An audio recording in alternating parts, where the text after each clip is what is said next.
Hello नमस्कार जय हिंद। आप सभी का एक बार पुनः बहुत बहुत स्वागत है एग्जाम टॉप के इस ऑफिशियल यूट्यूब चैनल पर। दोस्तों जैसा कि आप सभी को पता है पीसीएस का एग्जाम आपका 27 अक्टूबर को प्रस्तावित है। उसी एग्जाम के बाद एक आपका एग्जाम और प्रस्तावित है जिसकी डेट है 22 दिसंबर है। और ये तारीख आप सभी को पता है, आप सभी बेसब्री से इंतजार कर रहे हैं इस एग्जाम का। एग्जाम का नाम है ROARO। क्योंकि आप में से अक्सर सभी साथियों ने इसका फॉर्म भरा है। जिन्होंने पेपर पहले दिया वो लोग भी और जिन्होंने पेपर नहीं दिया वो लोग भी इस बार इस पेपर को दे सकते हैं। प्री एग्जाम आपका 22 दिसंबर को होगा। तो इस एग्जाम के लिए आज से हम ROARO के लिए लगातार टेस्ट सीरीज सॉल्व करेंगे, जीएस की भी और हिंदी की भी, क्योंकि हमारे पास जो समय बचा हुआ है वो लगभग अब 103 दिन का समय बचा हुआ है, यानी 100 दिन का समय मानकर आप तैयारी करें। 100 दिन में कम से कम आपको 50 टेस्ट सीरीज लगानी होंगी, वो भी जीएस की और 50 हिंदी की। कहां पर लगानी है? एग्जाम टॉप यूट्यूब चैनल पर। साथ ही साथ टेलीग्राम ग्रुप ज्वाइन कर ले जहां पर मैं आपको फ्री में क्विज करा रहा हूं और वहां पर कुछ क्विक रिवीजन के माध्यम से डेली टारगेट देता हूं जहां पर आप उसको अचीव कर सकते हैं और अपनी तैयारी को एक नई दिशा दे सकते हैं। तो आज की इस वीडियो में आज हम बात करेंगे दोस्तों सामान्य अध्ययन के प्रश्न पत्र एक, जिसमें 140 प्रश्न पूछे जाते हैं। आप यहाँ देख पाएंगे पूर्णांक 140 का दिया गया और प्रश्न कितने 140 प्रश्नों को 2 घंटे में सॉल्व किया जाता है। तो संस्कृति आईएएस की तरफ से ROARO के लिए जो टेस्ट सीरीज चलाई जा रही है उसको हम अपने चैनल पर लगातार सॉल्व करेंगे। तो आज की इस वीडियो का पहला प्रश्न आप सभी के सामने है। सभी साथी 140 पूरे प्रश्नों को अटेम्प्ट करें और वीडियो के बाद में कमेंट करके बताएं आपको वीडियो कैसा लगा और आपने इन 140 प्रश्नों में से कितने प्रश्न सही किए। तो आइए बढ़ते हैं आज के पहले प्रश्न की तरफ। पहला प्रश्न आपके सामने है कि सूची 1 को सूची 2 से सुमेलित कीजिए एवं नीचे दिए गए कूट का प्रयोग कर सही उत्तर का चयन कीजिए। तो दोस्तों आप यहाँ देख पाएंगे एक तरफ आपके नृत्य दिए गए हैं और दूसरी तरफ उन नृत्यों से संबंधित राज्य का चयन करना है। बात करेंगे मोहिनी अट्टम की, तो मोहिनी अट्टम किस राज्य का शास्त्रीय नृत्य है? याद रखेंगे दोस्तों मोहिनी अट्टम आपके केरल राज्य का शास्त्रीय नृत्य है, यानी पहले का पहला आपका सही सुमेलित है। दूसरे की बात करें कुचिपुड़ी की, तो दोस्तों कुचिपुड़ी भारत के आंध्र प्रदेश राज्य से संबंध रखता है, यानी ऑप्शन नंबर बी का 3 सही हो जाएगा। शास्त्रीय नृत्य की बात करेंगे दोस्तों तो शास्त्रीय नृत्य आपका आसाम राज्य से संबंध रखता है। और कथक नृत्य की बात करें तो साथियों कथक आपका उत्तर प्रदेश राज्य से संबंध रखता है, जो ब्रजभूमि की रासलीला से लाया गया है।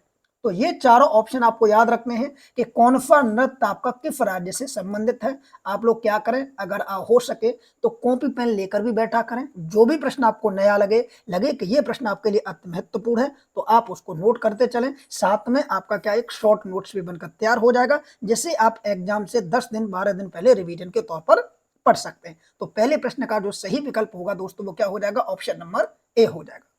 आगे बात करेंगे क्वेश्चन नंबर दूसरे की तरफ। तो क्वेश्चन नंबर दूसरा आपके सामने है कि उत्तर प्रदेश में देवा मेला का आयोजन कहां किया जाता है? ऑप्शन है ललितपुर, सोनभद्र, बाराबंकी। इसका जो सही जवाब होगा दोस्तों देवा की मेले की बात हो रही है, इसका अर्थ होगा देवा शरीफ मेला। पूरा नाम नहीं दिया पर केवल देवा मेला दिया गया, इसका अर्थ यही होगा कि देवा शरीफ का मेला कहाँ लगता है। तो दोस्तों ये मेला लगता है आपका बाराबंकी में, ऑप्शन नंबर सी हो जाएगा। ठीक है, एक चीज और मैं बता दूं, ये कार्तिक माह में लगता है। तो ये आपको नोट करना चाहो तो कर सकते हो ये कब लगता है, तो ये दोस्तों कार्तिक माह में लगता है। ठीक है, कार्तिक माह में लगता है। तो इसका सही विकल्प ऑप्शन नंबर सी। अगला प्रश्न आपके सामने है अयोध्या के राम मंदिर के संबंध में निम्नलिखित में से कौन से कथन सही दिए गए हैं? तो यहाँ पर आप देखेंगे 2 कथन दिए गए हैं।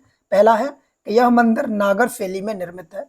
तो दोस्तों मैं आपको बता दूं कि भारत में 3 प्रकार की शैलियों में मंदिरों का निर्माण हुआ है।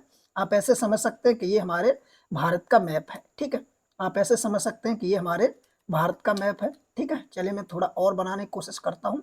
कोशिश करेंगे कि मैप ऐसा बन जाए जिससे कि आपको सारी चीजें क्लियर समझ में आ जाए। ठीक है, ये मानते हैं हमारे भारत का मैप है। जैसे दक्षिण भारत की बात करें तो ये हमारा दक्षिण भारत हो जाएगा। ठीक है, और दक्षिण भारत में जितने भी मंदिरों का निर्माण हुआ है वो द्रविड़ में हुआ है। ठीक है, द्रविड़ शैली में ठीक है, उत्तर भारत की बात करें दोस्तों तो उत्तर भारत में जो मंदिर शैलियों का निर्माण हुआ है वो कौन सी शैली है? नागर शैली। ठीक है, और मध्य भारत की बात करें तो मध्य भारत में कौन सी शैली का निर्माण हुआ है? वो है आपकी वेसल शैली। तो 3 ही शैली है, नागर शैली, द्रविड़ शैली और वेसल शैली। यहाँ पूछा गया कि जो अयोध्या मंदिर से संबंधित जो निर्माण हुआ है वो कौन सी शैली है? नागर शैली। तो पहला कथन आपका क्या हो जाएगा? सही हो जाएगा। दूसरा दिया यह मंदिर सरयू नदी पर स्थित है। तो ये भी कथन क्या हो जाएगा, ये भी बिल्कुल सही विकल्प हो जाएगा। तो इस प्रकार इसका सही विकल्प होगा ऑप्शन नंबर बी, पहला कथन और दूसरा कथन दोनों ही सही है। आगे बात करेंगे अगले प्रश्न की तरफ। अगला प्रश्न मित्रों आपके सामने है। प्रश्न कह रहा है कि चित्रकारी दी गई, एक तरफ आप यहाँ देखेंगे ये चित्रकारी दी गई है और दूसरी तरफ राज्य दिया गया है। आपसे पूछा कि कौन सी चित्रकारी का संबंध कौन से राज्य से है। जैसे बात करते हैं कलमकारी, तो कलमकारी का जो संबंध है दोस्तों ये दक्षिण भारत में आंध्र प्रदेश राज्य से संबंध रखती है। ठीक है, कहां से, याद रखेंगे आंध्र प्रदेश राज्य से संबंध रखती है। कोहबर की बात करेंगे दोस्तों, तो कोहबर चित्रकारी कहां पाई जाती है। ठीक है, कोहबर चित्रकारी आपकी कहां देखने को मिलेगी, तो दोस्तों आपको याद रखना है कोहबर चित्रकारी आपको देखने को कहां मिलेगी, बताइए फटाफट। कोहबर चित्रकारी और दूसरी दी गई आपकी फंड और एक आपकी चित्रकारी दी गई है कौन सी, वारली। ठीक है, तो चलिए एक एक करके इनको भी सुमिलित करते हैं। जैसे कोहबर चित्रकारी की बात करो तो इसका संबंध झारखंड से दिया गया है। ठीक है, फंड चित्रकारी की बात करें तो फंड का संबंध आपका राजस्थान से दिया गया है और वारली चित्रकारी का संबंध आपका महाराष्ट्र से दिया गया है। तो ये चारों चित्रकारी याद रखें, कलमकारी आंध्र प्रदेश से, कोहबर झारखंड से, फंड राजस्थान से, वारली महाराष्ट्र से। तो ये भी अति महत्वपूर्ण प्रश्न होगा मेरे अकॉर्डिंग, आप चाहें तो उसको नोट भी कर सकते हैं। आगे बात करेंगे दोस्तों अगले प्रश्न की तरफ। अगला प्रश्न आपके सामने दिया गया है। ठीक है, इसका तो जवाब मैं दे चुका हूं, चौथे का पांचवा प्रश्न। ठीक है, बताइए पांचवा प्रश्न क्या कह रहा है, प्रश्न को पढ़ेंगे पूरा। ठीक है, कजरी लोकगीत के संदर्भ में निम्नलिखित कथनों पर विचार कीजिए। पहले तो बात की जा रही है यहाँ पर एक लोकगीत दिया गया जिसका नाम है कजरी लोकगीत। अब इसके बारे में आपको कथन पढ़ के सही टिक करना है। पहला है, यह मध्य प्रदेश के मालवा क्षेत्र में गाया जाने वाला एक लोकगीत है। ठीक है, तो कजरी क्या है, एक लोकगीत है जो कहां पर गाया जाता है, मालवा क्षेत्र में, यहाँ पर दिया गया है। ठीक है, पहला कथन क्या है, तो आपको याद रखना है जो पहला कथन दिया गया है आपका कैसा कथन है, गलत कथन है। ठीक है, क्योंकि कजरी जो लोकगीत है ये मध्य प्रदेश का लोकगीत नहीं है, ये दोस्तों उत्तर प्रदेश का लोकगीत है। ये उत्तर प्रदेश में गाया जाता है, वो भी वर्षा ऋतु में, ये उत्तर प्रदेश में गाया जाता है। तो पहला कथन तो आपका क्या हुआ, गलत हो जाएगा। ठीक है, दूसरा कह रहा है कि इसमें भाद्र के द्वितीय पक्ष में तीसरे दिन महिलाएं एक अर्धगोलाकार में नृत्य करती हुई पूरी रात गाती हैं। तो ये कथन क्या हो जाएगा, बिल्कुल सही हो जाएगा। तो इस प्रकार विकल्प नंबर ऑप्शन नंबर डी होगा। ठीक है, आगे बढ़ेंगे अगले प्रश्न की तरफ। अगला प्रश्न है, राज्य ललित कला अकादमी उत्तर प्रदेश के संदर्भ में निम्नलिखित पर विचार कीजिए। यहाँ पर दो कथन दिए गए हैं। पहला दिया गया कि इसकी स्थापना 1962 में की गई जो स्वायत्त शाही संस्था के रूप में की गई थी। दूसरा, यह वाराणसी में स्थित है। तो जो छठा कथन दिया गया है इसमें पहला तो कथन आपका बिल्कुल सही दिया गया है, दूसरा कथन कैसा है, गलत कथन है। क्योंकि इसकी जो स्थापना की गई थी वो आपको याद रखनी होगी फरवरी, यानी फरवरी महीना भी याद रखना है, 8 फरवरी। ठीक है, कब, 8 फरवरी 1962 में इसकी स्थापना की गई थी। और इसका जो मुख्यालय बनाया गया था वो वाराणसी, यहाँ पर देखिए दिया गया जो गलत है। ठीक, इसका जो मुख्यालय था वो वाराणसी में ना होकर कहां पर होगा, लखनऊ में होगा, लखनऊ। तो ये भी फैक्ट याद रखना है। किसकी बात हो रही है, राज्य ललित कला अकादमी की। अगला प्रश्न आपके सामने है मित्रों, माजुली मुखौटा किस परंपरा से संबंधित है। अति महत्वपूर्ण प्रश्न है, सातवां प्रश्न है, माजुली मुखौटा किस परंपरा से संबंधित है। ऑप्शन आपके सामने है, शैव, नववैष्णव, शक्त परंपरा और इनमें से कोई नहीं। तो सही विकल्प होगा नव वैष्णव परंपरा से। जी हाँ दोस्तों, माजुली मुखौटा नव वैष्णव परंपरा से संबंध है और इसकी जो शुरुआत हुई थी वो आपकी असम राज्य से हुई थी। ठीक है, कौन से राज्य से, असम राज्य से इसकी शुरुआत हुई थी। तो विकल्प नंबर बी हो जाएगा। अगला प्रश्न है, ऑपरेशन पोलो किससे संबंधित है। इस ऑपरेशन के बारे में कई लोगों को पता होना चाहिए क्योंकि ये ऑपरेशन देश आजादी के समय सबसे ज्यादा चर्चा में रहा था, ऑपरेशन पोलो। तो बताइए इसका संबंध किससे है। तो ऑप्शन की तरफ आप नजर डालेंगे तो आप पाएंगे ऑप्शन नंबर डी इसका बिल्कुल सही विकल्प है।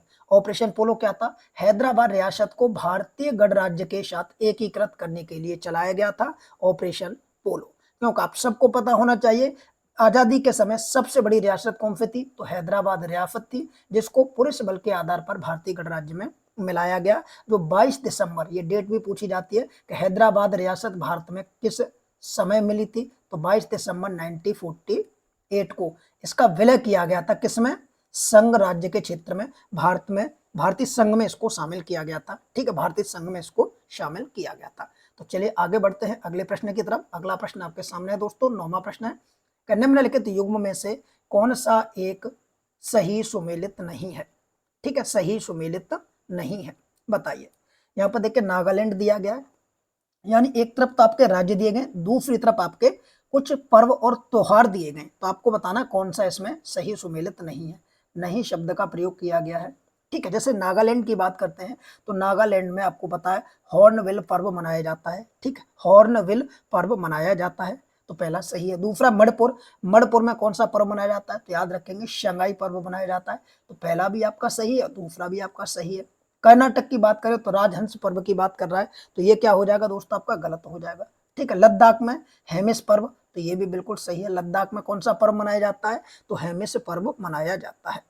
राजहंस पर्व की बात करें तो राजहंस पर्व कर्नाटक में नहीं मनाया जाता, ये आपका आंध्र प्रदेश में मनाया जाता है। ठीक है, एपी अर्थात आंध्र प्रदेश में मनाया जाता है। तो इस प्रकार हमसे पूछा कि कौन सा सही नहीं है, तो ये तो आपका सही है, लद्दाख वाला, ऑप्शन नंबर सी गलत हो जाएगा। आगे बात करें, अगला प्रश्न है, हाल ही में माका चूबा समारोह का आयोजन कहां पर किया गया था।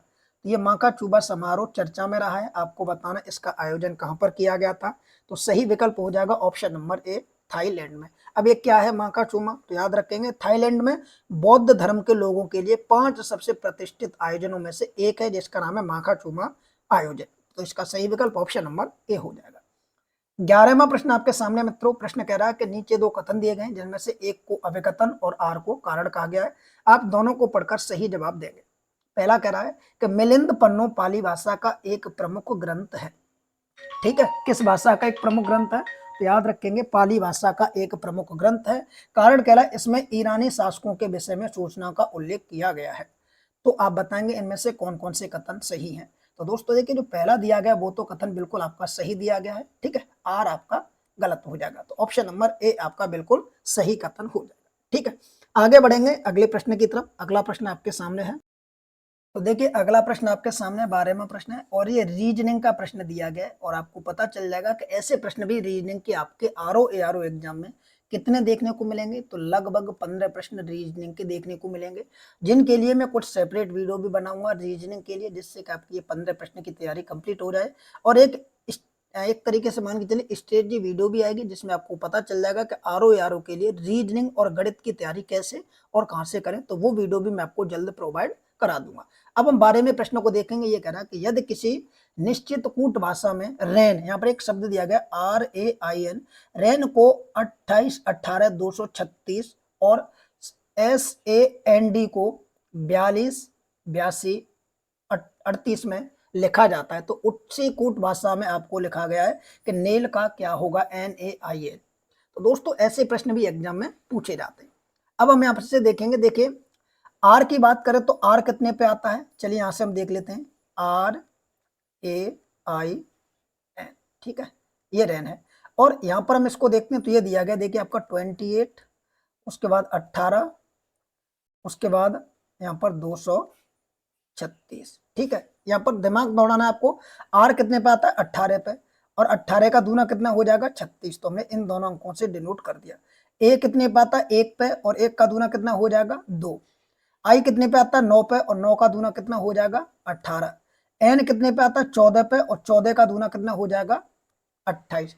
यानी हर शब्द का अंकों में कन्वर्ट करके उसका दूना किया गया है। तो हमसे पूछा NAIL, तो एन कितने पे आता है, आपको पता है एन आता है दोस्तों आपका 14 पे, तो 14 का दूना कितना हो जाएगा, ये हो जाएगा 28। ठीक है, ए कितने पे आता है, 1 पे, 1 का दूना कितना हो जाएगा, आपको पता है 2 हो जाएगा।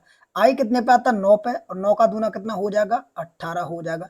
एल कितने पे आता है, 12 पे आता है, और 12 का दूना कितना हो जाएगा, 24 हो जाएगा। तो जहां पर भी 28 2 18 24 हो, वही आपका विकल्प सही हो जाएगा। तो आप देखेंगे 28, देखिए कहीं पर दिख रहा है आपको 28, और ये पीछे से होना चाहिए, पीछे जाएंगे अंक, क्योंकि यहाँ पर हमने देखा कन्वर्ट पीछे की तरफ लेके गए हम सब अंकों को।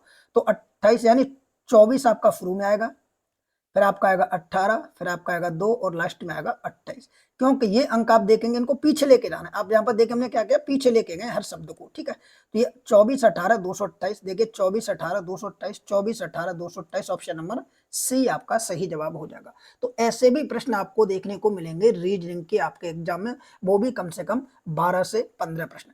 अगला प्रश्न है कि मोरोत्तरकालीन मूर्ति कला के संदर्भ में निम्नलिखित में से कौन सा कथन सही है। पहला है, मथुरा शैली की मूर्तियों में बौद्धिकता और शारीरिक सौंदर्य की प्रधानता है। दूसरा, बोधिसत्व मूर्तियों में सबसे अधिक मैत्रेय की है। तो इसका सही विकल्प आपसे पूछा है, सही विकल्प क्या हो जाएगा?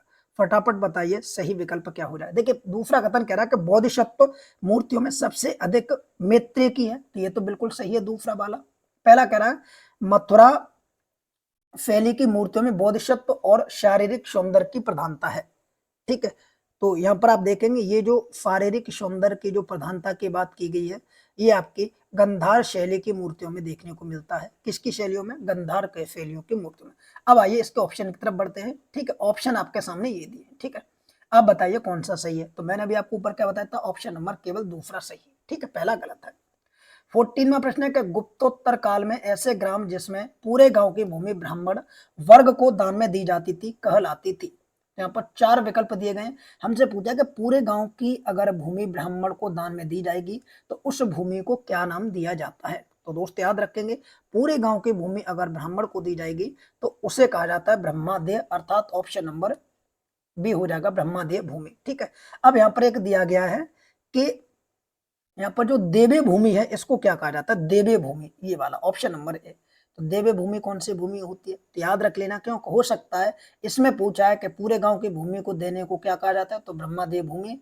और देवे भूमि किसे कहा जाता है? तो याद रखेंगे मंदिरों को दान में देने वाली भूमि। किसको?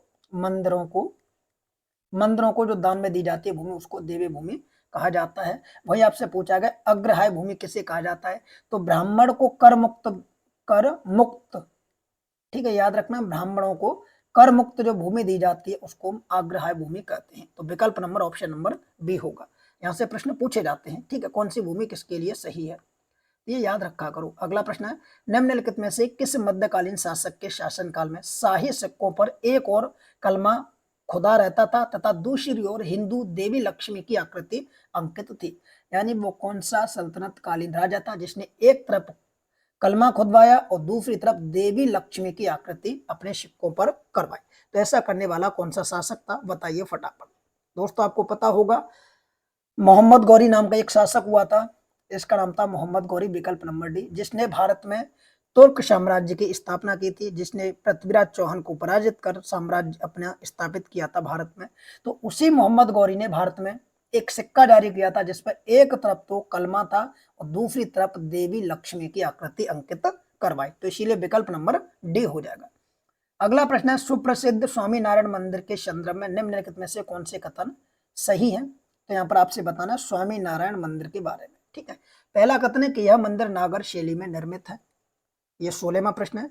तो दोस्त याद रखेंगे ये जो आपका मंदिर है स्वामी नारायण मंदिर, ये कहां पर है? तो पहले तो याद रखना ये आपका अबू धाबी में है। ठीक है, अबू धाबी ये एक देश का नाम है।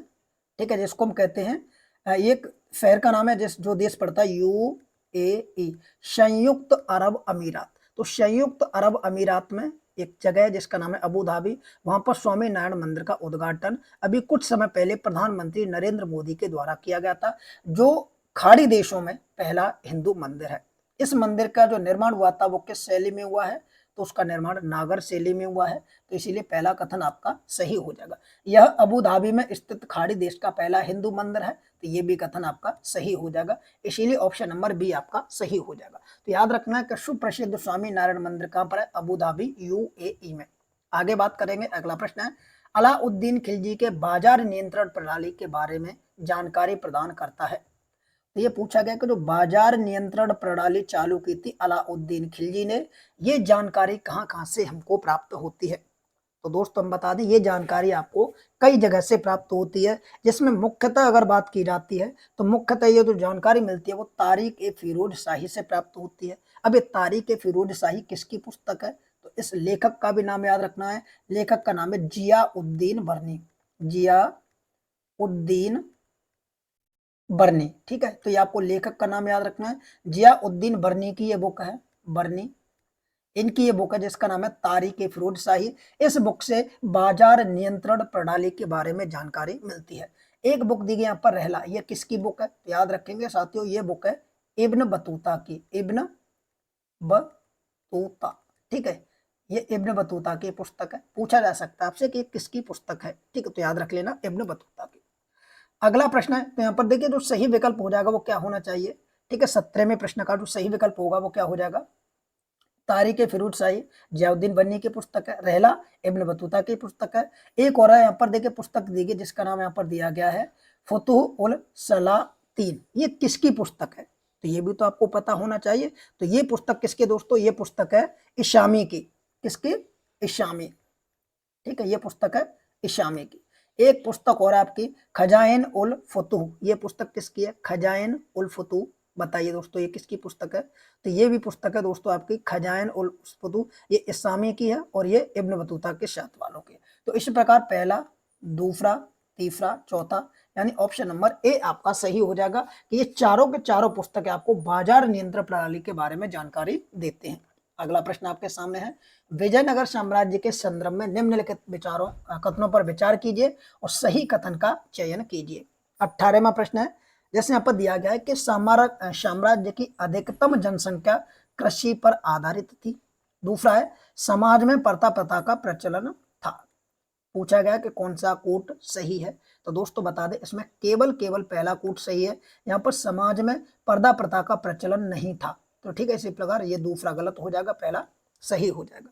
अगला प्रश्न आपके सामने है कि भारत का प्रथम मुस्लिम शासक जिसने भूमि की स्वाभाविक आय पर राजस्व निर्धारित किया था, क्या कह रहा प्रश्न, वो पहला भारत का मुस्लिम शासक कौन था जिसने भूमि की आय पर वास्तविक आय का राजस्व निर्धारित किया था, तो ऐसा कार्य करने वाला शासक था आपका Alauddin Khilji, option number A हो जाएगा, ठीक है, अलाउद्दीन खिलजी।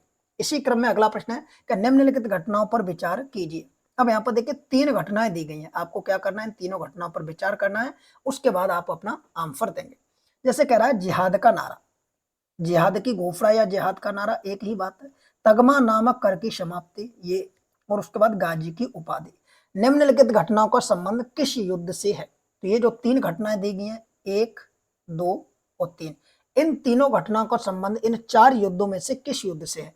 पहले तो याद रखेंगे कि जो पानीपत का पहला जो युद्ध लड़ा गया था वो कब लड़ा गया था, 1526 में, और ये युद्ध किसके बीच हुआ था, एक तरफ था बाबर, दूसरी तरफ था आपका इब्राहिम लोदी, ठीक है, इब्राहिम लोधी, तो ये तो कंप्लीट हुआ। दूसरा आपका घाघरा का युद्ध, ये भी बाबर के बीच हुआ था। तीसरा खानवा का युद्ध। तो हमसे जो 4 पॉइंट पूछे गए हैं कि जिहाद की घोषणा, तगमा नामक कर और गाजी की उपाधि, ये किस युद्ध से संबंधित है, तो ये दोस्तों सभी के सभी खानवा के युद्ध से संबंधित है। कौन से युद्ध से, तो आप याद रख लेना ये सभी के सभी खानवा के युद्ध से हैं। और खानवा का युद्ध कब होता है, तो उसकी डेट भी आपसे पूछ लेता है एग्जाम में कभी कभी, 17 मार्च 1526 है ये, ठीक है, 17 मार्च, माफ कीजिए 1527 में खानवा का युद्ध होता है। और युद्ध किस किस के बीच होता है, तो एक तरफ तो यही आपका बाबर होता है और दूसरी तरफ होता है राणा सांगा, ठीक है, तो ये पॉइंट आपको याद रखना है, विकल्प नंबर बी हो जाएगा। अगला प्रश्न मित्र आपके सामने आ चुका है कि सूची 1 को सूची 2 से सुमेलित कीजिए तथा नीचे दिए गए कूट का सही प्रयोग करके सही विकल्प का चयन कीजिए। तो 21वां प्रश्न है, बताइए कौन सा विकल्प आपका सही हो जाएगा, ठीक है। जैसे आप इसको क्या करेंगे, सुमेलित करेंगे। जैसे कह रहा है कि सती प्रथा पर प्रतिबंध, तो दोस्त आपको बताऊं सती प्रथा पर पूर्ण प्रतिबंध जो लगाया था वो औरंगजेब ने लगाया था। पूर्ण प्रतिबंध किसने लगाया था, औरंगजेब ने। हालांकि अकबर ने भी इस पर लगाने का प्रयास किया था। वेदों का संकलन, बताइए वेदों का संकलन किसने किया था, बहुत अच्छा प्रश्न है, आपसे पूछा जा सकता है। तो वेदों का संकलन किया था दारा शिकोह ने, ठीक है। विधवा विवाह को कानूनी मान्यता किसने दी, तो विधवा विवाह को जो कानूनी मान्यता दी थी वो आपकी अकबर के द्वारा दी गई थी, तो इसका सुमेलित अकबर। और कह रहा है हिंदुओं को मुस्लिम बनाने के लिए पृथक विभाग की स्थापना किसने की, तो ये किया था आपका शाहजहां ने। तो इस प्रकार इसका सही विकल्प क्या होना चाहिए, इसका सही विकल्प होगा ऑप्शन नंबर ए। अब ऑप्शन नंबर ए कहाँ है, तो आप यहाँ नीचे देखेंगे, यहाँ पर आपके सामने ऑप्शन नंबर ए आ चुका है, तो इसका सही जवाब हो जाएगा दोस्तों ऑप्शन नंबर ए, ठीक है। आगे प्रश्न 22 में अनुक्रम में x का मान क्या है, यानी x के स्थान पर क्या चीज आएगी, बताइए। तो ये एक रीजनिंग का प्रश्न है जो आपके एग्जाम में से प्रश्न पूछे जाते हैं, मैं आपको पहले ही बता चुका हूं। जैसे यहाँ पर 5 दे रहा है, 5 के बाद 11 आया, 11 के बाद 23 आया, 23 के बाद 43 आया, 43 के बाद क्या आना चाहिए। तो सबसे पहले हम बात करेंगे 5 के बाद 11 कैसे आया। चलिए यहाँ पर सॉल्व करते हैं। जैसे 5 दिया है, ठीक है, 5 में प्लस करेंगे कितने को, तो आप यहाँ देखेंगे 2 × 3 को, और इसको जैसे आप सॉल्व करेंगे 2 इंटू 3 कहाँ से आगे, अभी हम ये भी आगे बात करेंगे, ठीक है। तो देखिए इसका जो योग हुआ 3 दूनी 6, देखिए इन दोनों का गुणा करेंगे 3 दूनी 6, 6 और 5 11, 11 आ गया। अब हम आगे बढ़ते हैं, यहाँ पर हम रखेंगे इन्हीं 11 को, कौन से वाले, ये वाले 11, ठीक है।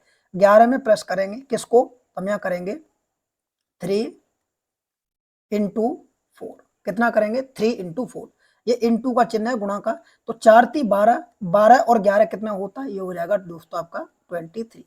अभी मैं बताऊंगा पूरा कि कैसे आ रहा है। अब यहाँ पर हम रखेंगे 23 को, कौन सा वाला, ये बार 23, और यहाँ पर हम प्लस का चिन्ह लगाएंगे, और यहाँ पर हम कितना रखेंगे, यहाँ रखेंगे 4 इंटू 5, ठीक है, और बराबर लगाएंगे, तो ये हो जाएगा 4 5 20, 20 और आपका 23 कितना हो जाएगा 43, ठीक है। अब इसी 43 को हम क्या रखेंगे, यहाँ पर रखेंगे 43, प्लस का चिन्ह लगाएंगे, और यहाँ पर हम कितना लेंगे, यहाँ लेंगे 5 इंटू 6 और बराबर का चिन्ह लगाएंगे, तो ये हो जाएगा 6 5 30, 30 और आपका कितना हो जाएगा 43, तो ये हो जाएगा 73।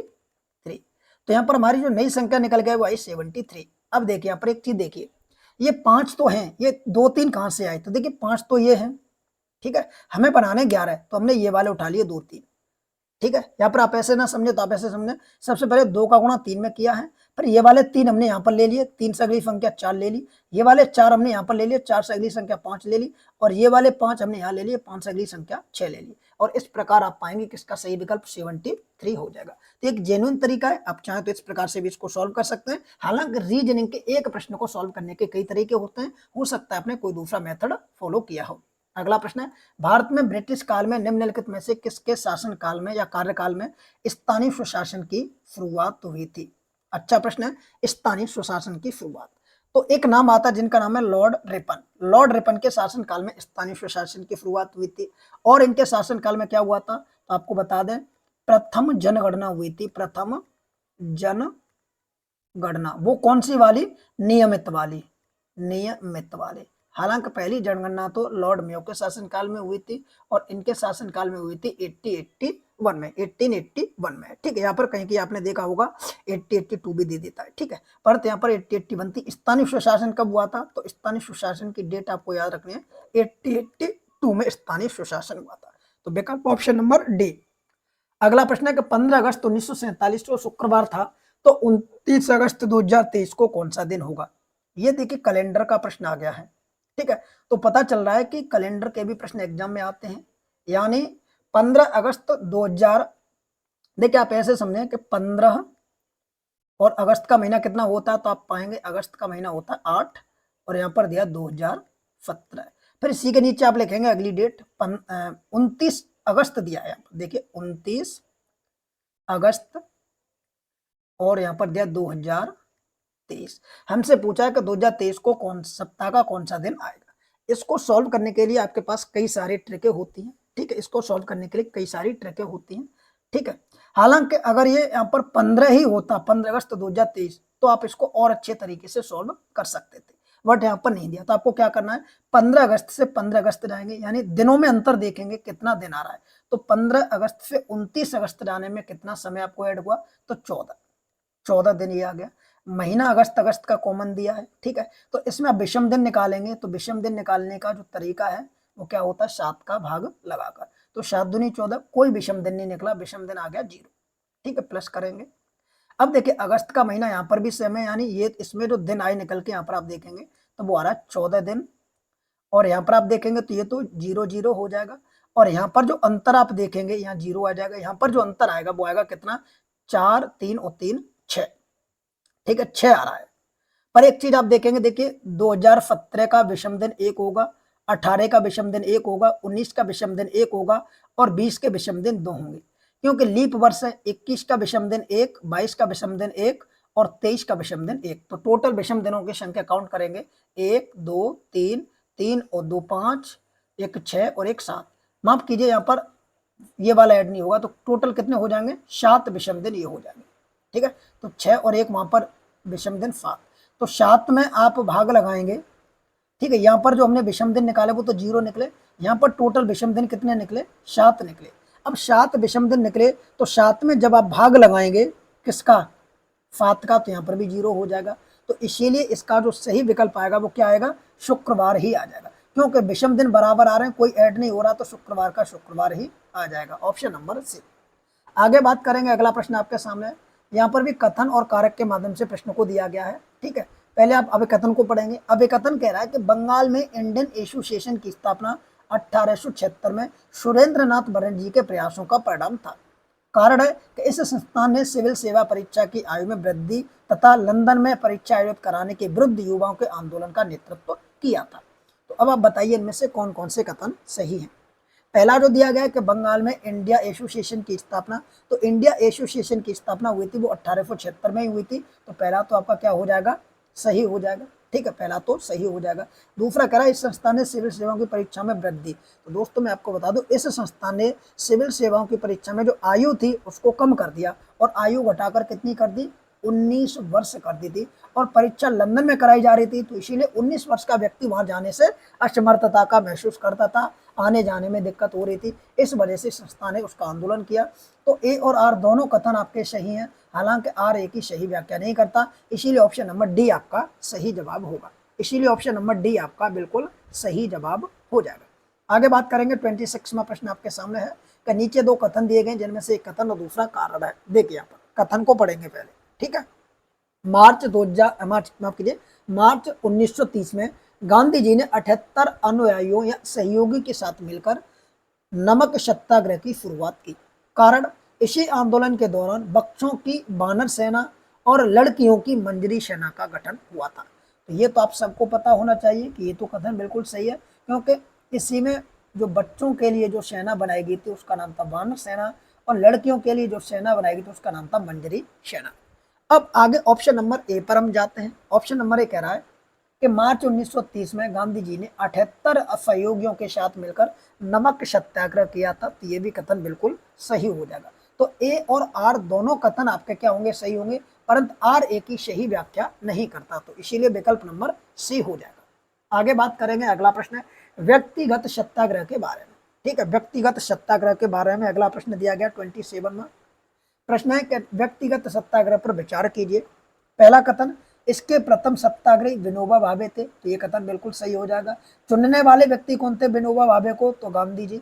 गांधी जी ने ही प्रथम सत्याग्रही के रूप में गांधी जी ने ही चयन किया था विनोबा भावे का। यह ब्रिटिश सरकार की भारत नीति के प्रति नैतिक विरोध था। दूसरा कह रहा है यह ब्रिटिश सरकार की भारत की नीति के प्रति विरोध का कारण था, तो इसीलिए पहला और दूसरा दोनों कथन आपके क्या हो जाएंगे, 27 के सही हो जाएंगे। एक प्रश्न और आता है कि प्रथम तो सत्याग्रही पता चल गया विनोबा भावे थे, सेकंड सत्याग्रही कौन थे, कमेंट करके आप सभी साथीगण बताएंगे सेकंड सत्याग्रही कौन थे, ठीक है। तो इसका सही जवाब होगा ऑप्शन नंबर ए 27 का। 28 में सूची 1 को सूची 2 से सुमेलित कीजिए, ये फिजिक्स का प्रश्न है, ठीक है। कैसे प्रश्न पूछे जाते हैं, देखिए एक तरफ राशियां दी गई हैं, ठीक है, और दूसरी तरफ उनके मात्रक दिए गए हैं। आपसे पूछा गया कि इनको सुमेलित करके बता दीजिए क्या हो जाएगा। जैसे दाब का मात्रक अगर आपसे पूछा जाता है तो दाब का मात्रक होता है पास्कल, ठीक है, तो पहले का तो पहला हो जाएगा। तापमान की बात करें तो तापमान का मात्रक होता है केल्विन, तो इसका दूसरे का दूसरा। आयतन की बात करें तो आयतन का जो मात्रक होता है वो घन मीटर होता है, ठीक है, और भार का न्यूटन होता है। तो इसी प्रकार इस प्रश्न का जो सही विकल्प होना चाहिए वो क्या हो जाएगा, ऑप्शन नंबर डी हो जाएगा, ऑप्शन नंबर डी हो जाएगा, ठीक है। चलिए इसी क्रम में आगे बढ़ लेते हैं। अगला प्रश्न 29वां, ये भी देखिए रीजनिंग का प्रश्न दिया गया है। आपको ये पता चल जाएगा कि कैसे कैसे प्रश्न आपके आयोग एग्जाम में पूछता है, ठीक है। तो 29 का सही जवाब आप लोग दीजिए। यहाँ पर क्या दे रहा है, जो क्वेश्चन मार्क चिन्ह दिया गया है, आप यहाँ पर देखिए क्वेश्चन मार्क जो चिन्ह दिया गया है ना, ये यहाँ पर आपसे पूछा गया कि कौन सी संख्या आएगी। जैसे 6 के बाद आपका आ रहा है कितना, 15 के बाद आ रहा है आपका 20 30, और उसके बाद 69, उसके बाद 141, तो यहाँ पर क्या आएगा, कैसे पता चल रहा है, देखिए 6 का जो गठन हो रहा है वो कैसे हो रहा है, 6 × 2 + 3। हमने क्या किया, 6 में × 2 किया +3 किया और u= कर दिया, तो ये आपका हो जाएगा 6 दूनी 12 और 3 15, यानी 15 का गठन हो गया। अब इसी 15 को हम यहाँ पर रख लेंगे, ठीक है, इसी 15 को यहाँ रखेंगे और इसमें फिर से हम क्या करेंगे भाई, 2 का गुणा करेंगे और प्लस क्या कर देंगे, 3 कर देंगे, तो पाएंगे 15 दूनी 30 और 3 33 हो गया, ठीक है। इसी 33 को फिर हम यहाँ पर रख देंगे 33 और क्या करेंगे, इंटू करेंगे 2 का और प्लस कर देंगे 3 का, तो आप पाएंगे कि 33 दूनी कितना होता है 66 प्लस 3 कितना हो जाएगा 69। फिर 69 को हम यहाँ पर रख देंगे, 69 इंटू 2 करेंगे और प्लस कितना करेंगे 3 करेंगे, तो आप पाएंगे 141 हो रहा है। फिर इसी श्रृंखला को हम आगे बढ़ाएंगे, यहाँ पर 141 रखेंगे, इंटू 2 करेंगे प्लस 3 करेंगे, तो पाएंगे कि 141 दूनी और प्लस 3 कर देंगे, तो 141 दूनी आपका हो जाएगा 282 और प्लस यहाँ पर आपका हो जाएगा 3 प्लस ऐड करेंगे तो 285, तो कितना हो जाएगा 285। तो सही जवाब क्या होगा, ऑप्शन नंबर डी हो जाएगा 285। तो इस प्रकार के भी प्रश्न आपके एग्जाम में देखने को मिलते हैं, जहां से आप सिद्ध कर सकते हैं। 30वां प्रश्न आपके सामने एक और विज्ञान का प्रश्न है कि कोलाइड के संबंध में निम्नलिखित कथनों पर विचार कीजिए। पहला है कि यह एक सममांगी मिश्रण है। कोलाइड क्या है, एक सममांगी मिश्रण है, तो पहला तो गलत हो जाएगा, क्योंकि कोलाइड के कण विलयन में समान रूप से फैले होते हैं, इसीलिए क्या है मिश्रण है। ठीक है, दूसरा है इसके कण पृथक रूप से आंखों से नहीं देखे जा सकते। ये कह रहा है आंखों से नहीं देखे जा सकते, तो आपको पता होना चाहिए इसके कण आंखों से नहीं देखे जा सकते, ये बिल्कुल सही बात है। तो दूसरा कथन केवल सही होगा, इसीलिए सही विकल्प होगा ऑप्शन नंबर डी, पहला गलत दूसरा सही। आगे बात करेंगे 31वां प्रश्न है कि निम्नलिखित में से कौन सा एक सममांगी मिश्रण नहीं है। ठीक है, सममांगी मिश्रण नहीं है, जैसे जल में नमक, तेल में जल, कार्बन डाई सल्फाइड में सल्फर, इनमें से कोई नहीं। तो दोस्त याद रखेंगे इनमें से तेल में जल ये आपका नहीं होगा, बाकी आपके क्या होंगे सममांगी मिश्रण होंगे, तो विकल्प नंबर बी हो जाएगा। क्या दिया विकल्प नंबर बी में, तो आप पढ़ सकते हैं, विकल्प नंबर बी कह रहा है तेल में जल। ठीक है, आगे प्रश्न की बात करेंगे 32 में। 32 कह रहा है कि निम्नलिखित में से कौन सा न्यूटन के गति के तृतीय नियम से संबंधित है। तो बताइए न्यूटन का जो तीसरा नियम है वो संबंध किससे रखता है। पहले तो ये समझिए न्यूटन का तीसरा नियम कहता क्या है, गति का तीसरा नियम कहता क्या है।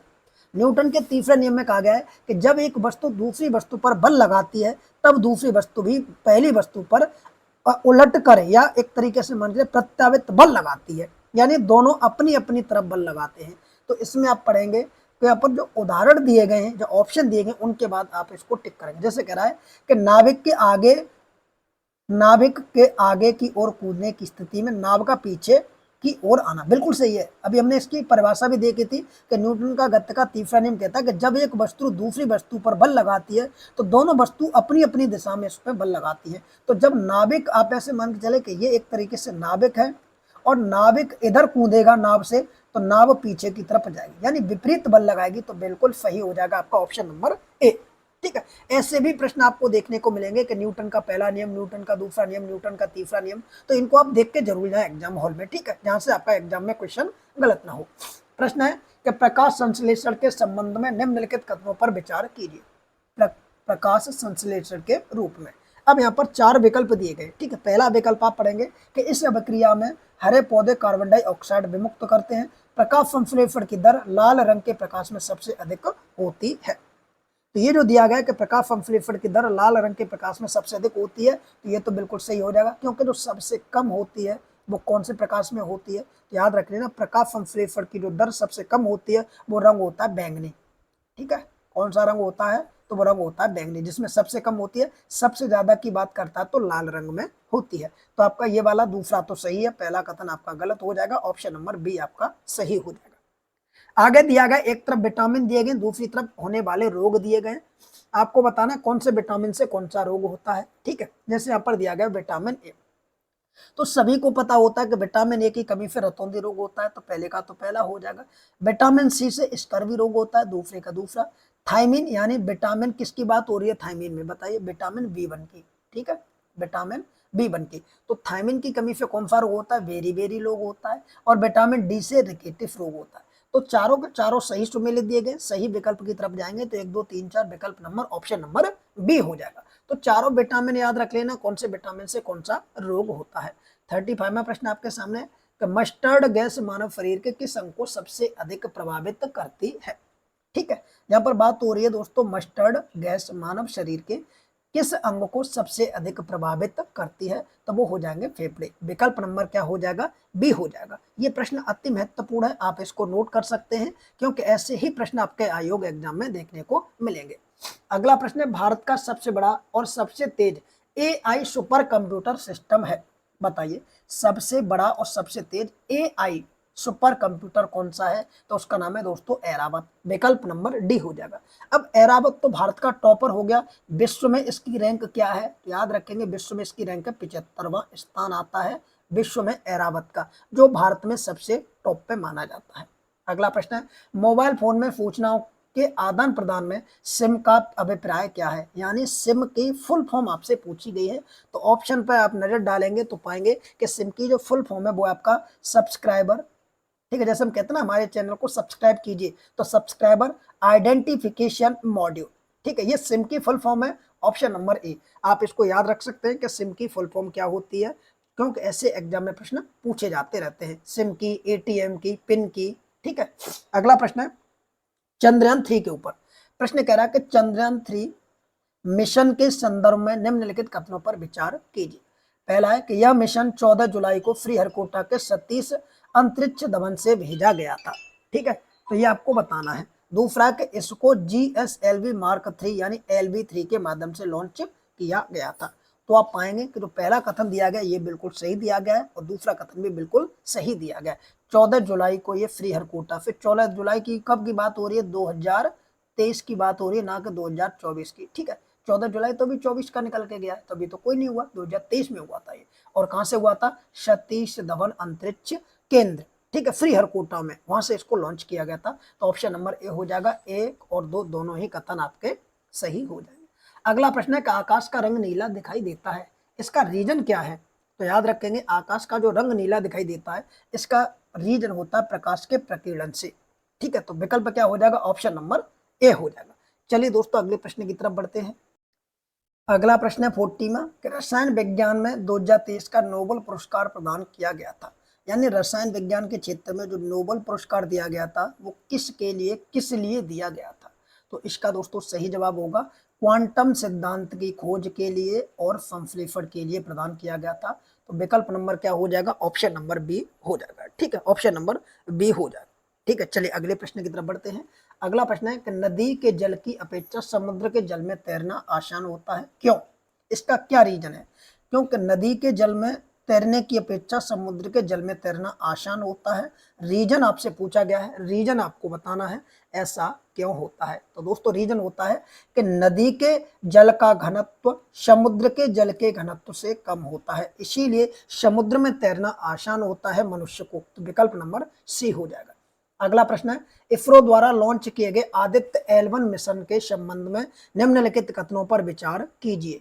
तो आप यहाँ पर पाएंगे पहला कथन जो दिया गया वो कह रहा है कि यह सूर्य का अध्ययन करने वाला भारत का पहला अंतरिक्ष यान है, क्योंकि आदित्य सूर्य का ही पर्यायवाची होता है। क्या होता है? ये सूर्य का ही पर्यायवाची होता है। एक तो ये प्रश्न हो गया कि सूर्य का पर्यायवाची कौन? आदित्य। ठीक है, याद रखना। दूसरा, इसे सितंबर 2023 में लॉन्च किया गया था। तो ये भी विकल्प क्या हो जाएगा? सितंबर में, बिल्कुल सही है ये भी और ये भी। क्यों? कितने सितंबर? 2 सितंबर को लॉन्च किया गया था। विकल्प नंबर सी की तरफ जाके टिक कर देना। ठीक है, अगला प्रश्न आपके सामने है कि अटल सुरंग में 200 वाट क्षमता के 20 बल्ब लगाकर 24 घंटे तक रोशन किए जाते हैं, बिजली की खपत कितनी होगी? बताइए फटाफट, बिजली की खपत कितनी होगी? ऐसे प्रश्न आपके रेलवे अक्सर पूछता है। ठीक है, बिजली की खपत कितनी होगी?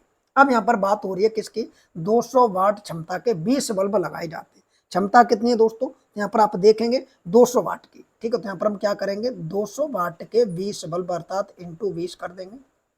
ठीक है, टोटल क्षमता की बात करेंगे तो यहाँ पर टोटल क्षमता कितनी निकल के आ जाएगी? ठीक है, 24 घंटे चलाए जाते हैं, तो हम क्या कर देंगे यहाँ पर इंटू लगा के, ठीक है, यहाँ पर भी कर देंगे 24 घंटे लगाए जाते हैं।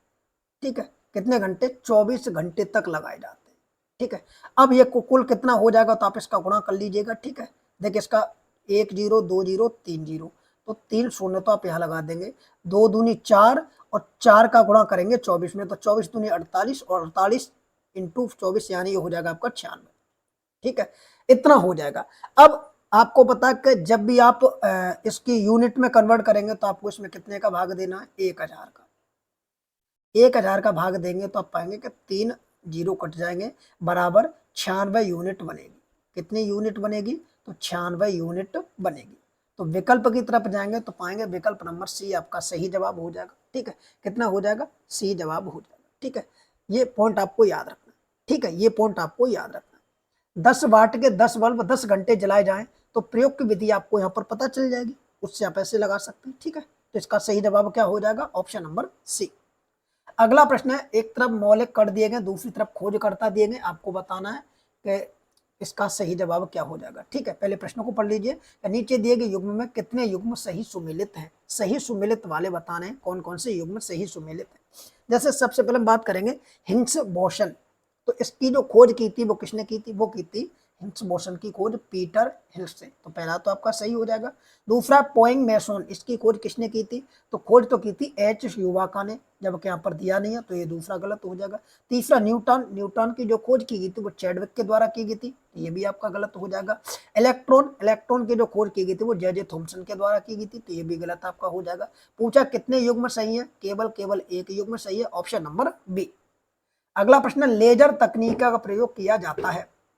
ठीक है, लेजर तकनीकी का प्रयोग किसके लिए किया जाता है, तो आजकल लेजर तकनीकी का प्रयोग तो कई कार्यों के लिए किया जाता है, जैसे कैंसर उपचार के लिए, ब्लू रे और डीवीसी प्लेयर डिस्क के आयोग के लिए भी, ठीक है, बारकोड स्कैन के लिए भी किया जाता है, और लेजर तकनीकी से बहुत सारे ऑपरेशन भी किए जाते हैं, तो विकल्प नंबर डी हो जाएगा उपयुक्त तो सभी के लिए। अगला प्रश्न 46 में, पहले प्रश्न को पढ़िए। प्रश्न क्या कह रहा है, प्रश्न कह रहा है कि 6 फीट लंबे व्यक्ति की ऊंचाई नैनोमीटर में कैसे व्यक्त की जाएगी। ठीक है, तो पहले तो आपको यह पता होना चाहिए कि 1 नैनोमीटर बराबर कितना होता है। ठीक है, 1 नैनोमीटर बराबर होता है 10 की पावर -9 मीटर। ठीक है, मीटर, तो ये 1 नैनोमीटर बराबर आपको पता चल जाएगा 1 नैनोमीटर बराबर। ठीक है, तो ये आपको पता चल गया। अब ये कह रहा है कि 1 फीट, ठीक है, क्योंकि यहाँ पर दिया 6 फीट, 1 फीट बराबर कितने मीटर होते हैं, तो आप याद रखेंगे 1 फीट बराबर 0.305 मीटर होते हैं। ठीक है, तो ये आपको पता चल गया। अब हमसे क्या बोला है, हमसे बोला है कि 10 फीट बराबर बताइए। 1 फीट की पता चल गया, तो हमें आप, क्योंकि नैनोमीटर में पूछा गया, माफ कीजिए नैनोमीटर में। ठीक है, तो हम यहाँ पर क्या करेंगे, इसको नैनोमीटर में कन्वर्ट कर देंगे 6 फीट वाले को, तो इसमें क्या कर देंगे 6 का गुणा कर देंगे इधर, तो ये तो हो जाएगा 6 फीट। ठीक है, ये तो हो गया भाई 6 फीट। अब इसमें भी तो हमें क्या करना होगा, इसमें भी तो हमें गुणा करना होगा कितने का, पहले तो हम 6 का गुणा करेंगे 6 फीट का, फिर उसके साथ साथ नैनोमीटर में कन्वर्ट करेंगे, तो इसमें हम गुणा करेंगे दोस्तों कितने का, इसमें गुणा करेंगे 10 की पावर 7 का। 7 का क्यों गुणा करेंगे 10 की पावर 7 का, ठीक है, मीटर क्यों करेंगे, क्योंकि इसको हमने तोड़ा है ना, उसमें 1 नैनोमीटर, माफ कीजिए 10 की पावर 9 का होगा, -9 का। ठीक है, क्योंकि हमने यहाँ पर लिखा है 10 की पावर -9 का। इसका जब आप गुणा करेंगे तो पाएंगे इसका जो सही विकल्प निकल कर आएगा वो आएगा 183 इंटू 10 की पावर 7 आ रहा है दोस्तों। ठीक है, 7, जबकि यहाँ पर तो 9 दिया था, तो माफ कीजिए यहाँ पर 7 हो सकता है। ठीक है, 7 हो सकता है, तो इसीलिए इसका सही विकल्प ऑप्शन नंबर सी आ रहा है निकल के। एक बार आप भी देख लेना। ठीक है, अगर कोई दिक्कत हो तो कमेंट कर देना, मैं आपको बता दूंगा। ठीक है, आगे बढ़ेंगे अगले प्रश्न की तरफ।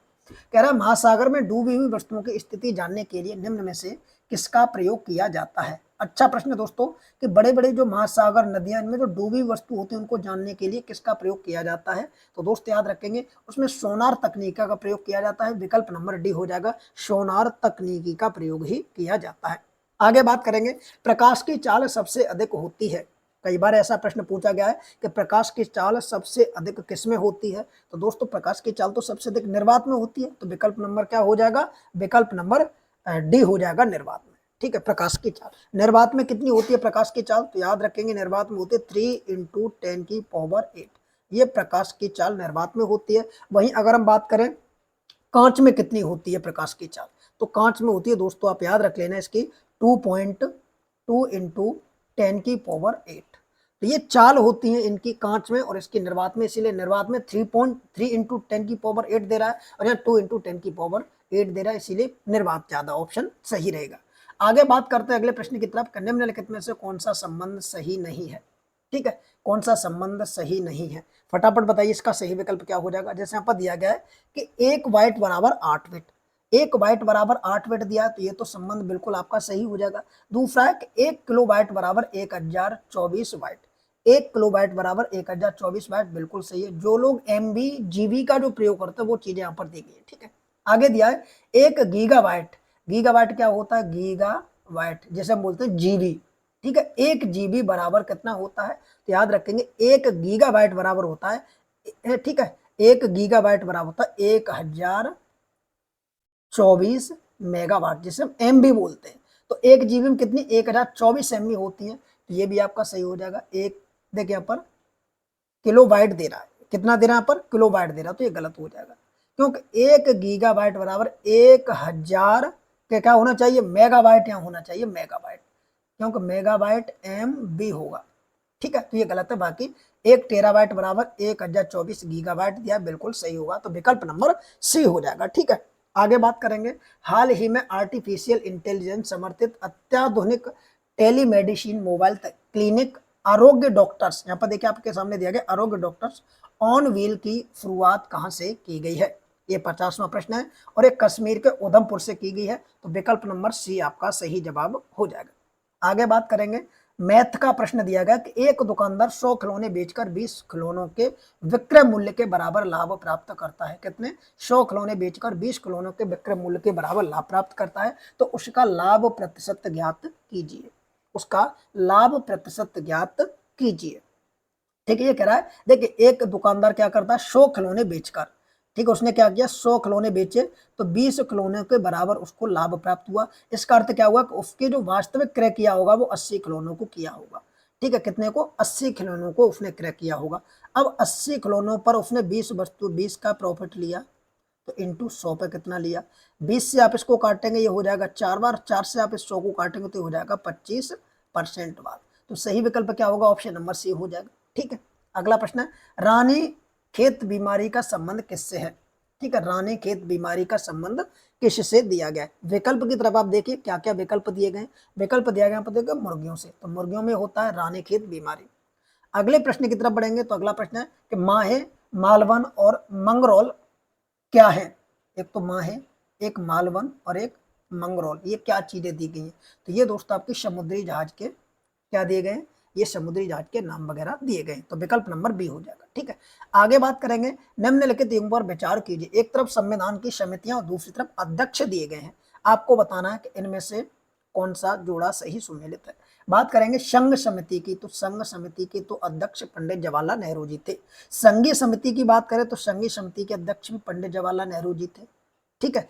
प्रांतीय समिति की बात करें दोस्तों, तो प्रांतीय समिति के तो अध्यक्ष सरदार वल्लभ भाई पटेल थे, और प्रक्रिया समिति की बात करें तो प्रक्रिया समिति के अध्यक्ष डॉक्टर राजेंद्र प्रसाद थे, ठीक है। तो इसी प्रकार ये आपकी सुमेलित हो जाएंगी। डॉक्टर भीमराव अंबेडकर की बात करें तो प्रारूप समिति के अध्यक्ष थे, जो ऑप्शन में दी नहीं गई है। तो इसी प्रकार आप ऑप्शन की तरफ जाएंगे तो आप देख लेना ऑप्शन क्या क्या दिया गया। चलिए यहाँ पर देखते हैं, ऑप्शन आपके सामने ये दिए, पूछा कि कौन सही सुमेलित है, यहाँ पर आप पाएंगे कि ऑप्शन नंबर आपका क्या हो जाएगा, ऑप्शन नंबर ए हो जाएगा, केवल एक। वो कौन सा एक सही सुमेलित था, तो आप यहाँ पर पुनः देख लीजिए, यहाँ पर एक सही सुमेलित था, वो आपका कौन सा था, ओ पहला वाला, संघ समिति पंडित जवाहरलाल नेहरू, बाकी कोई सही सुमेलित नहीं था, ठीक है। आगे बात करेंगे, नीचे कथन और कारक के माध्यम से प्रश्न दिया गया है। कथन कह रहा है कि संसदीय शासन व्यवस्था प्रणाली, क्या कह रहा है, संसदीय व्यवस्था प्रशासनिक कुशलता से परिचालित होती है। दूसरा, संसदीय व्यवस्था में विधायिका एवं कार्यपालिका एक साथ अविभाज्य होते हैं। 55वां प्रश्न है, आपकी राय में क्या जवाब हो सकता है, आप भी दीजिए। देखिए पहला तो पूरी तरीके से गलत ही दिया है, दूसरा मेरी राय में सही दिया गया, तो इसका आंसर क्या होगा, ए गलत है आर सही, तो ए गलत यानी ए असत्य आर सही, तो ऑप्शन नंबर डी। ये सारे प्रश्न अति महत्वपूर्ण हैं, संविधान के प्रश्न है। अगला है कि निम्नलिखित कथनों में से कौन से गलत हैं, अब आपको गलत गलत पर टिक करना है, ठीक है। 56वां प्रश्न है, जैसे पहला दिया गया, यहाँ पर देखेंगे कि अब तक प्रस्तावना को केवल एक बार 46वें संविधान संशोधन अधिनियम के माध्यम से संशोधित किया गया है, ये तो गलत हो जाएगा, क्योंकि 46वां संविधान संशोधन प्रस्ताव से ना होकर कितनावां है, 42वां है, तो पहला तो आपका गलत हो गया, गलत गलत पूछे ना हमसे। दूसरा, राज्यों एवं संघ शासित राज्यों के नाम उनके क्षेत्र विस्तार को संविधान की पहली अनुसूची में दर्शाया गया है, तो ये जो सारे कार्य किए जाते हैं वो संविधान की पहली अनुसूची में दिए गए, जैसे संघ राज्य क्षेत्रों के नाम, क्षेत्र और सीमा में परिवर्तन, तो दूसरा आपका क्या हो जाएगा, सही हो जाएगा। आगे कह रहा है, राज्य के नीति निर्देशक सिद्धांत महिला तथा पुरुषों को जीवन यापन के लिए पर्याप्त साधन और समान कार्य के लिए समान वेतन के अधिकार को सुरक्षित करते हैं। तो ये भी बात बिल्कुल सही दी गई है। आर्टिकल भी पूछा जाता है, इसमें कौन सा आर्टिकल है, तो 39वां आर्टिकल दिया जाता है। तो इसी प्रकार हमसे पूछा गया है कि कितने गलत हैं, तो केवल एक ही तो गलत दिया गया, पहला। तीसरा भी आपका सही दिया गया है। आगे बात करेंगे अगले प्रश्न की तरफ कि निम्नलिखित में से कौन से संघ की कार्यपालिका से सम्मिलित किए गए हैं या सम्मिलित माने जाते हैं। तो बता दीजिए कौन कौन से माने जाते हैं संघ की कार्यपालिका में। तो संघ की कार्यपालिका में देखिए, तो राष्ट्रपति का पद आता है, उपराष्ट्रपति का पद आता है, प्रधानमंत्री का पद आता है, महान्यायवादी का पद आता है। तो ये तो 4 पद ये हो गए, ठीक है। राष्ट्रपति, उपराष्ट्रपति, प्रधानमंत्री, महान्यायवादी, और एक पद और आता है संघ की कार्यपालिका में, वो आपके सामने यहाँ पद दिया नहीं है, उसका नाम है मंत्रिपरिषद। मंत्रि परिषद। तो इन सबको मिलाकर संघ की कार्यपालिका का निर्माण किया जाता है, जो संविधान के भाग 5 में दिया गया है, ठीक है, संविधान के भाग 5 में। तो विकल्प की तरफ बढ़ लेते हैं, इसका सही विकल्प क्या होगा 57 का। तो विकल्प आपका ऑप्शन नंबर डी हो जाएगा, सभी के सभी जो जो दिए थे वो सभी आपके यहाँ पर शामिल हो जाएंगे, ठीक है। अगला प्रश्न है कि संसद में निम्नलिखित में से कौन से विधेयक प्रस्तुत करने से पूर्व राष्ट्रपति की अनुमति लेना आवश्यक है। तो कौन कौन से वो विधेयक हैं, इसमें 4 विकल्प दिए गए। आइए चारों विकल्पों का पोस्टमार्टम करते हैं। पहला है कि नए राज्यों के निर्माण और वर्तमान राज्यों के क्षेत्रों, सीमाओं और नामों में परिवर्तन से संबंधित। तो बिल्कुल सही, अगर आप इनमें से कोई भी कार्य करते हैं तो राष्ट्रपति की अनुमति लेना आवश्यक है। दूसरा धन विधेयक, तो धन विधेयक में भी, क्योंकि राष्ट्रपति से पहले आपको लोकसभा अध्यक्ष से परमिशन लेनी होगी, लोकसभा अध्यक्ष जैसे ही परमिशन देगा आपको राष्ट्रपति से भी परमिशन लेनी होगी, क्योंकि धन विधेयक के बारे में एक आर्टिकल आता है जिसका नाम है 110, उसमें इस चीजों का वर्णन किया गया है। और यहाँ पर जो आर्टिकल आता है नाम वगैरह में परिवर्तन, उसका नाम है आर्टिकल 3। तो ये दोनों आर्टिकल याद रख लेना, ठीक है। आगे ऐसा विधेयक जो सभी संदर्भों में धन विधेयक नहीं हो, परंतु जिसके लिए भारत की संचय निधि से व्यय करना पड़े, क्या ऐसा भी कार्य हो सकता है। तो बिल्कुल ऐसे भी कार्य के लिए आपको राष्ट्रपति से परमिशन लेनी होगी, ठीक है। व्यापार की स्वतंत्रता एवं युक्ति युक्त निर्बंधन अधिरोपित करने वाला किसी राज्य का विधेयक, तो इसके लिए भी आपको राष्ट्रपति से परमिशन लेनी होगी। तो विकल्प नंबर डी हो जाएगा, 1 2 3 4 चारों के लिए राष्ट्रपति से परमिशन लेना अनिवार्य किया गया है।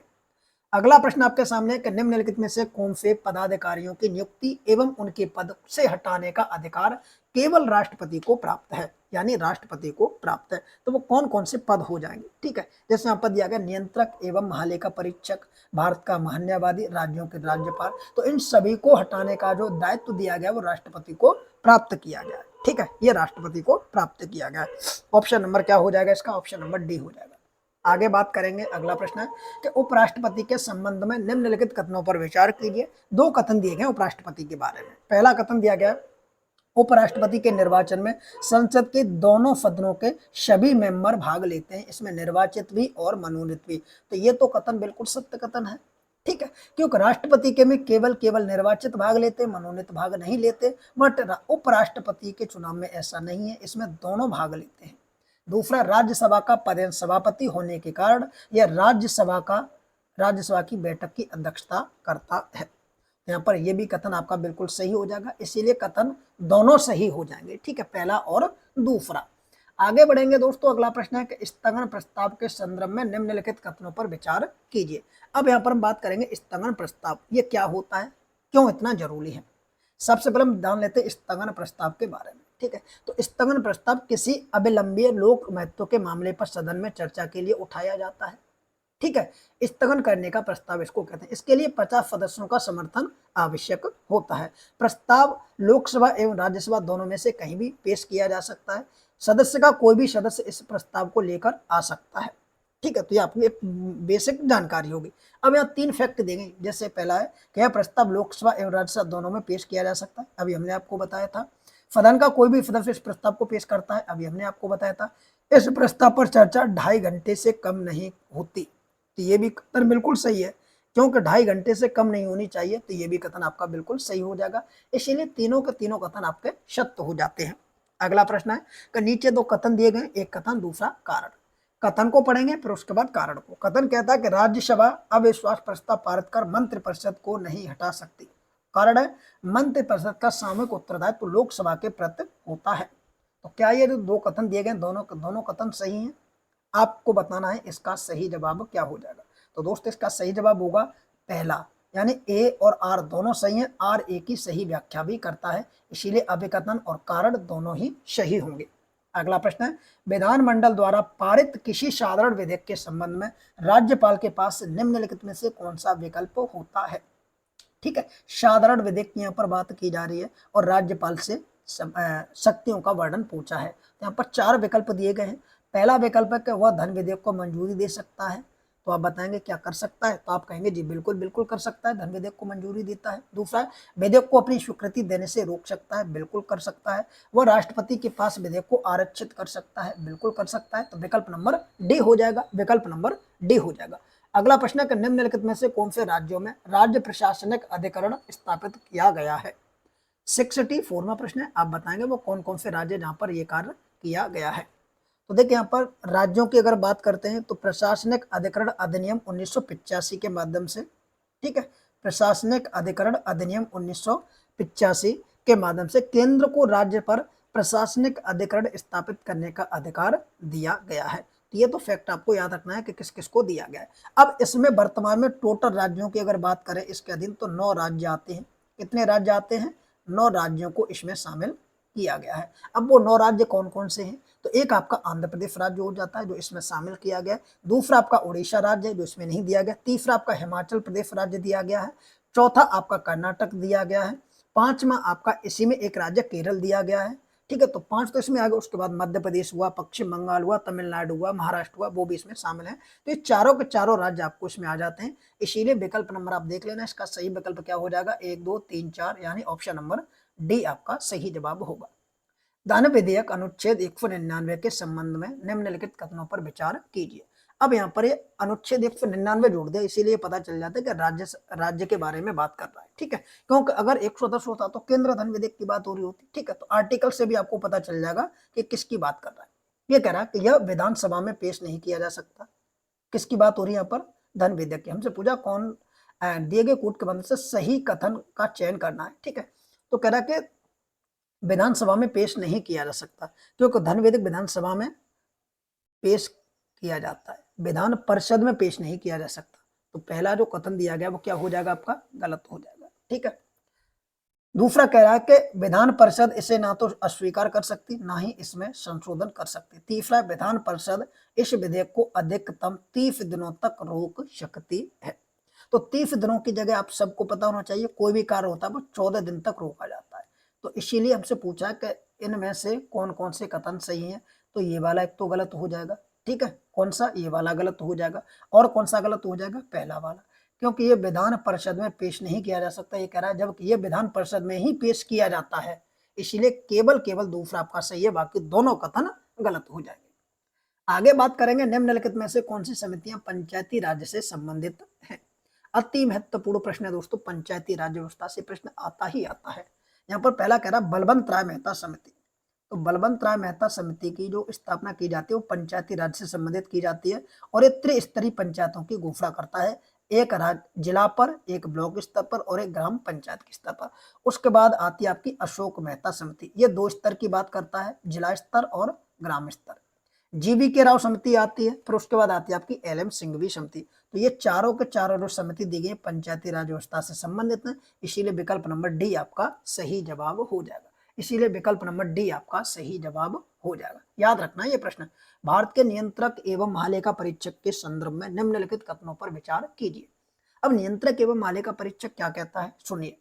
ये कह रहा है कि इसका नियंत्रण राज्य एवं केंद्र दोनों स्तर पर होता है। ये पहला कथन कह रहा है, तो इसका क्या हो जाएगा? ये तो आपका बिल्कुल सही हो जाएगा। दूसरा, इसका कार्यकाल 5 वर्ष या 60 वर्ष जो भी पहले हो वो होता है। ये दोस्तों गलत दिया है, क्योंकि इसका जो कार्यकाल 6 वर्ष या फिर 65 वर्ष जो पहले होता है वो इसका कार्यकाल होता है। तो ये आपका कथन क्या हो जाएगा? गलत हो जाएगा। तीसरा, यह केंद्र सरकार के लेखों से संबंधित रिपोर्ट प्रधानमंत्री को देता है जो उसे संसद के पटल पर रखते हैं। तो मैं बता दूं आपको दोस्तों, ये प्रधानमंत्री को नहीं देता रिपोर्ट, ये किसको देगा? क्योंकि इसकी जो नियुक्ति की जाती है वो राष्ट्रपति के द्वारा की जाती है, इसीलिए राष्ट्रपति को देता है। ठीक है, किसको देगा ये रिपोर्ट? अपनी राष्ट्रपति को देगा। तो इसीलिए ये भी कथन आपका गलत, केवल आपका कथन एक सही होगा। इसीलिए हमसे पूछा कि इसका सही विकल्प क्या होगा? ऑप्शन नंबर ए हो जाएगा। ठीक है मित्रों, अगला प्रश्न आपके सामने दिया गया प्रश्न नंबर 68 है, सूची 1 को सूची 2 से सुमेलित कीजिए। दोस्तों देखिए एक चीज मैं आपको बता दूं, वीडियो तो बड़ा होता ही है, बट अगर आप इस वीडियो को पूरा देखते हो तो आपको यहाँ से बेनिफिट बहुत ज्यादा मिलेगा। ठीक है, अगला प्रश्न है, एक तरफ मूल अधिकार दिए गए, दूसरी तरफ आर्टिकल दिए गए, आपको बताना है कि कौन कौन से किस प्रकार सम्मिलित होंगे। सबसे पहले हम बात करें कि मूल अधिकारों का जो उल्लेख है वो संविधान के कौन से भाग में दिया गया है। ठीक है, तो मूल अधिकारों का जो उल्लेख है वो संविधान के भाग 3 में दिया गया है, और अनुच्छेद कहां से कहां तक दिया गया है इसका वर्णन भी आपको बताना होगा। तो अनुच्छेद 12 से स्टार्ट होता है और 35 तक जाता है। ये किसकी बात हो रही है? मूल अधिकारों की बात हो रही है। मूल संविधान में 7 मूल अधिकार थे, बाद में एक मूल अधिकार को घटा दिया गया और अब वर्तमान में 6 मूल अधिकार हो गए।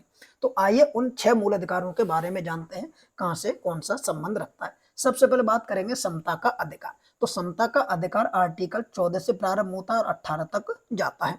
उसके बाद आता है शोषण के विरुद्ध अधिकार। तो शोषण के विरुद्ध अधिकार जो हमारा दिया गया है वो आर्टिकल 19 से स्टार्ट होता है और 22 तक जाता है। उसके बाद है स्वतंत्रता का अधिकार। स्वतंत्रता का अधिकार, माफ कीजिए, यहाँ पर देखिए दिया गया शोषण के विरुद्ध अधिकार। ठीक है, तो शोषण के विरुद्ध अधिकार दोस्तों 23 और 24 आर्टिकल में दिया गया। यहाँ पर 23 और 24 होगा, ऑप्शन नंबर 3 की तरफ जाएंगे, माफ कीजिए यहाँ पर। ठीक है, उसके बाद आता है स्वतंत्रता का अधिकार। तो स्वतंत्रता का अधिकार आता है 19, ये वाला, ये यहाँ पर हो जाएगा 19 से 22 में स्वतंत्रता का अधिकार। और धर्म की स्वतंत्रता का अधिकार आपका हो जाएगा 25 से 28 में।